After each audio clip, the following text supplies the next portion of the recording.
Bienvenue à tous. On plonge aujourd'hui dans un livre euh, fascinant. Ah oui? L'art de rêver, l'imaginaire et sa force au Maroc, D'accord. d'Adnan Benchakoun. Vous savez, ce qui m'intrigue, c'est qu'il ne se contente pas de parler de rêverie. Oui, oui. Il explore comment l'imagination façonne l'identité marocaine, Hmm. comment elle est un moteur du changement social, de la créativité, Oui, et comment elle peut aider à relever les défis modernes. d'accord. C'est ambitieux. Et c'est là que Ben Chacron est intéressant. Ce n'est pas un théoricien enfermé dans sa tour d'ivoire. Non, non. Ingénieur, entrepreneur, éducateur et artiste. Ah oui. Il incarne cette fusion de l'imagination et de l'action. Son propre parcours témoigne de la puissance transformative de l'imaginaire. D'accord, on commence par le premier chapitre, l'imaginaire au cœur de la culture marocaine. Oui, J'ai l'impression qu'on va faire un voyage dans le temps. tout à fait. Ben Chacron nous emmène à travers l'histoire et la culture marocaine et montre comment les influences berbères, arabes, andalouses Oui, ont tissé cette tapisserie riche de récits et de mythes. oui. Et ce qui est important, c'est que ces récits ne sont pas de simples histoires pour s'endormir. Ah non, bien plus à fait. Exactement. Ils sont des modèles de comportement. Oui. Ils transmettent des valeurs éthiques et nourrissent les aspirations. Hmm. Ben Chacron prend l'exemple du roi Salomon, figure mythique présente dans la culture marocaine, D'accord. et de la poésie andalouse pour montrer comment l'imaginaire façonne la vision du monde et les aspirations. C'est fascinant de voir comment ces histoires, transmises de génération en génération, Oui. continuent d'influencer la société marocaine aujourd'hui. Et ce n'est pas tout. Ben Chacron nous plonge aussi dans le monde des contes et légendes marocains. D'accord. Des héros intrépides, des femmes sages, Oui. des créatures fantastiques. Mhm. On pourrait presque dire qu'il y a du Tolkien avant l'heure au Maroc. Ah oui, j'imagine ces histoires racontées au coin du feu, sous un ciel étoilé. Oui. Quel est le rôle de ces contes dans la culture marocaine? Ben Chacron souligne qu'ils abordent des thèmes universels. L'amour, le courage, la justice, la solidarité. Hmm. Mais ce qui est intéressant, c'est qu'ils sont aussi ancrés dans la réalité marocaine. Oui, Avec ses paysages, ses traditions, ses défis, d'accord. ce sont des miroirs de la société Oui. qui permettent de transmettre des valeurs et de comprendre le monde qui nous entoure. Et est-ce que ces contes sont toujours vivants aujourd'hui? Ou est-ce qu'ils sont en train de disparaître? C'est une question importante que Ben Chacron se pose également. Il constate que la transmission de ces contes est menacée par la modernité, Hmm. par l'influence des médias, Oui, par le rythme de vie effréné. d'accord. Mais il voit aussi des signes encourageants, Ah bon, ouais. des initiatives pour préserver ces contes, Hmm. des artistes qui les réinterprètent, des jeunes qui s'y intéressent. D'accord. C'est un combat pour la mémoire, pour l'identité, pour la richesse culturelle du Maroc. Et l'art, justement, quelle place occupe-t-il dans cette transmission de l'imaginaire? Ben Chacroun explore l'impact de l'imagination sur les arts et la littérature marocaine. Oui. Il mentionne des auteurs comme Tahar Benjeloun et Leila Slimani, Hmm. qui explorent l'identité marocaine dans un monde globalisé. D'accord. Ou encore le peintre Hassan Hajjaj, qui mélange tradition et pop art. Les artistes qui s'inspirent de la richesse de leur culture pour créer des œuvres modernes et audacieuses. Exactement. Et ce qui est important, c'est que ces artistes ne se contentent pas de divertir. Non. Ils créent un dialogue, ils questionnent les normes, ils offrent une source d'inspiration, en particulier pour les jeunes Marocains. C'est intéressant de voir comment l'art peut être un moteur de changement social, un moyen d'exprimer ses idées et de faire bouger les lignes. Ben Chacroun voit l'art comme un espace de liberté, d'expression, de création. Il souligne son rôle essentiel dans la construction d'une société plus ouverte, plus tolérante, plus créative. On passe maintenant au deuxième chapitre, le pouvoir de rêver. Oui, J'avoue que le titre m'interpelle. Est-ce que Ben Chacroun nous dit qu'il suffit de rêver pour que les choses changent? pas exactement. Il met l'accent sur la puissance des rêves, Oui. mais pas seulement comme des échappatoires nocturnes. Il explore le lien entre les rêves de la jeunesse marocaine et leurs aspirations profondes. D'accord. Et ce qui est fascinant, c'est qu'il montre comment ces rêves peuvent se traduire en actions concrètes, Hmm. en projets, en initiatives. Des exemples précis. Il nous parle de Malika, une artisane qui a réussi à internationaliser l'artisanat marocain, D'accord. en combinant son savoir-faire traditionnel avec une vision moderne du marketing. Hmm. Il nous présente aussi Youssef, un jeune entrepreneur qui a défié tous les pronostics en créant une start-up technologique à succès. Ce sont des exemples concrets de la façon dont l'imagination peut alimenter le changement économique et social. Des exemples qui donnent envie de croire en ses rêves et de se lancer. C'est exactement le message de Ben Chakroun. Il nous encourage à rêver grand, à oser, à sortir des sentiers battus. Et il nous invite à réfléchir comment appliquer cela dans nos propres vies. Mm. Comment transformer nos rêves en action. Comment faire de l'imagination un moteur de changement personnel. C'est une question que chacun peut se poser, quel que soit son âge, son parcours, ses aspirations. Ben Chakroun nous rappelle que l'imagination n'est pas un luxe, mais une force vitale. C'est elle qui nous permet de nous projeter dans l'avenir, de créer, d'innover, de construire un monde meilleur. Alors on plonge au cœur des aspirations de la jeunesse marocaine avec le chapitre 3, la jeunesse marocaine et l'imaginaire. Dans ce chapitre, Ben Chakroun nous dresse un portrait nuancé de la jeunesse marocaine. Il reconnaît les défis auxquels elle est confrontée. Les changements technologiques, les bouleversements sociaux, les crises environnementales, mais il met surtout en avant son dynamisme, sa créativité, son envie de faire bouger les choses. On est loin des clichés sur une jeunesse passive ou désabusée. Exactement. Ben Chakroun montre que la jeunesse marocaine est pleine de ressources, d'idées, d'énergie.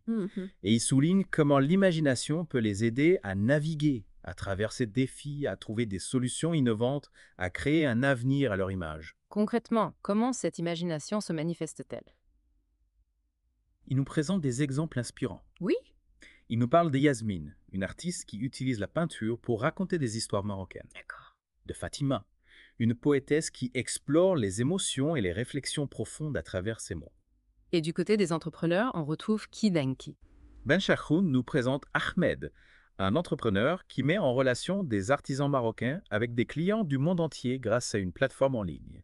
Et Soufiane, un musicien qui fusionne la musique traditionnelle marocaine avec des influences modernes. Ce sont des exemples qui montrent la diversité des talents et des aspirations de la jeunesse marocaine. Et surtout, qui montre que l'imagination est une force vive au Maroc, capable de transformer les rêves en réalité.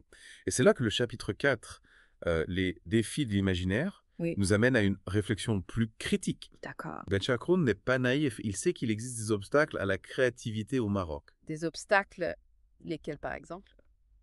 Il identifie les normes culturelles qui peuvent parfois brider la liberté d'expression, Oui. les ressources limitées, l'accès inégal à l'éducation. D'accord. Un système éducatif qui ne valorise pas toujours suffisamment la pensée créative. Donc un certain nombre de freins qui peuvent empêcher l'imagination de s'épanouir pleinement. Oui, mais attention, Ben Chakroun n'est pas pessimiste pour autant. Non.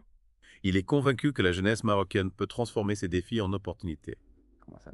Par exemple, il voit dans les nouvelles technologies un formidable outil pour contourner certains obstacles, pour diffuser les idées, pour créer des réseaux, pour accéder à l'information.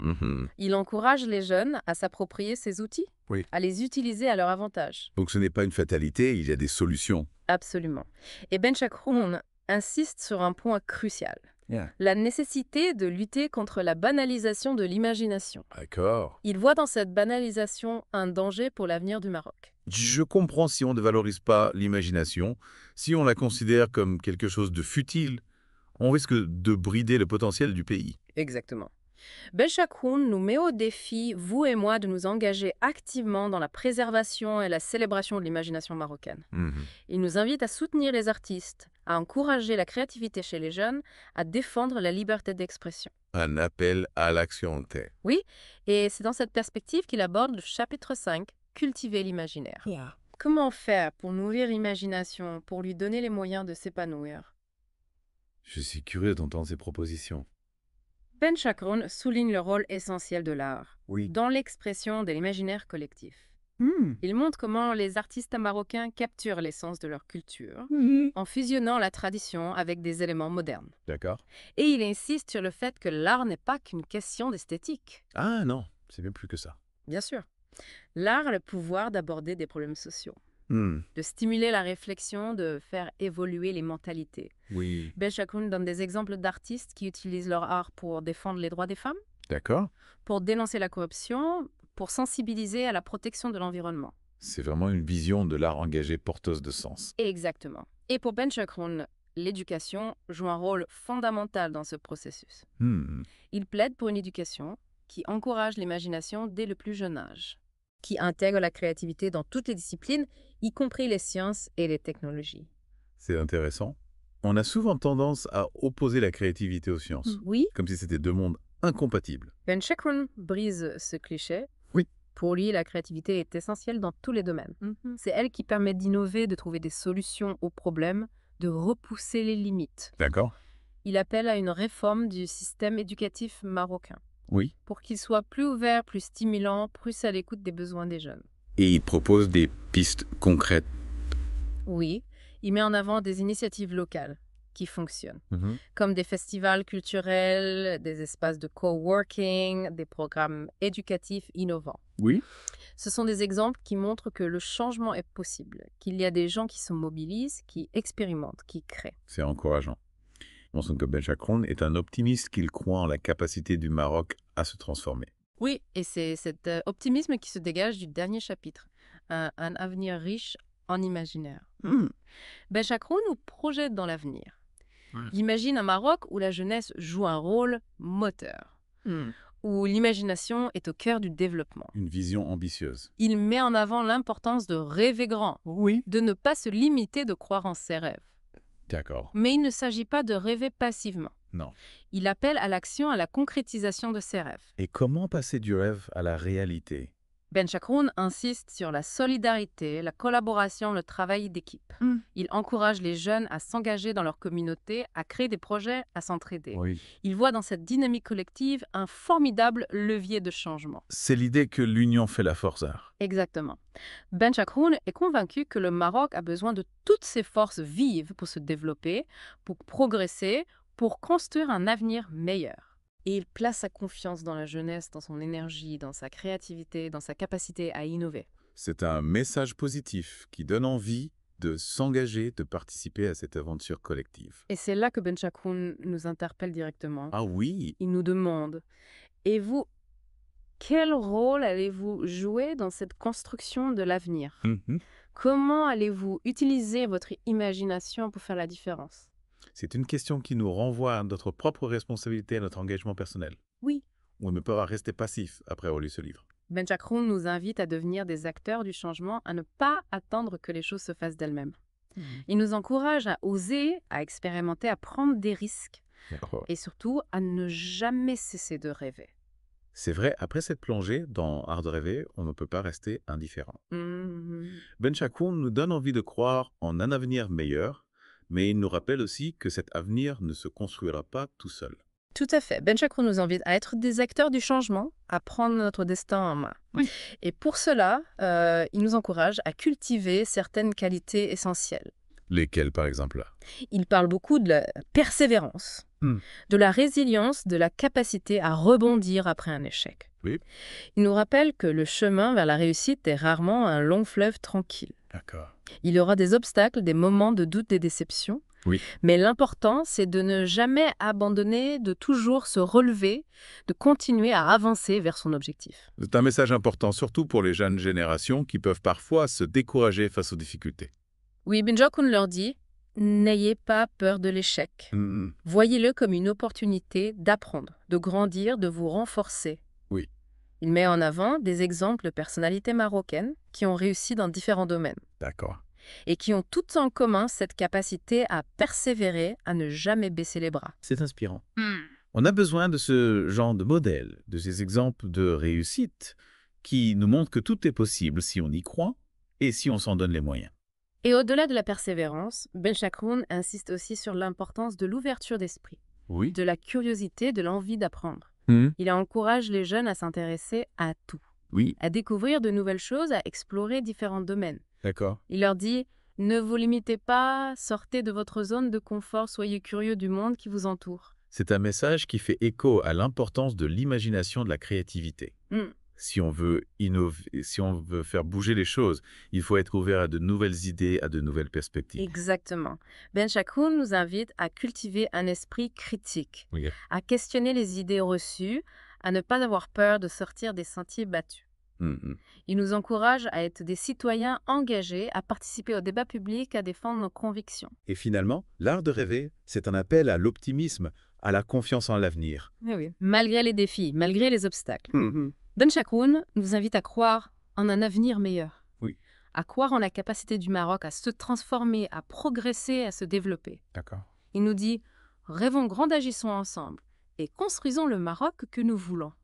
C'est un message puissant, un message d'espoir, un message qui nous donne envie de nous engager, de participer à cette aventure collective.